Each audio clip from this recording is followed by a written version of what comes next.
Hi everybody, this is Alan from alanjeonline.com, and I'm going to talk to you today about Wealthy Affiliates.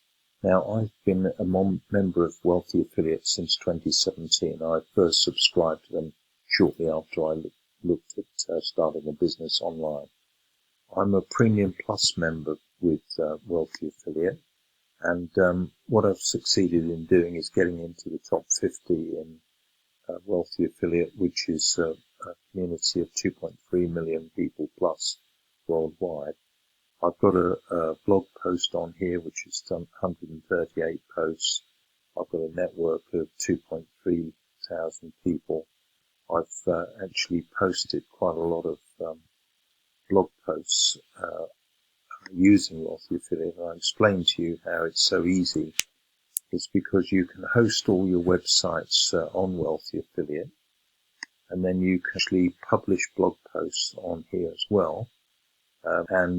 Wealthy Affiliate gives you various tools which help you to create blog posts.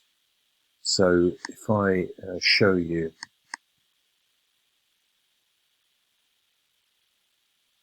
publishing, I've published 2,504 blog posts. So when you consider all of these exceed 500 words, that's more than 1.25 million words that I've published since I've started with Wealthy Affiliate.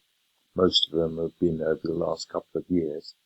And then I've got almost 1,500 of these, so about 2/5 of these are actually Google indexed. So I'm working on SEO optimization within Wealthy Affiliate, and making these blog posts actually more attractive to people. So this is the websites that I've got. I've got numerous websites hosted within Wealthy Affiliate. This is the site manager.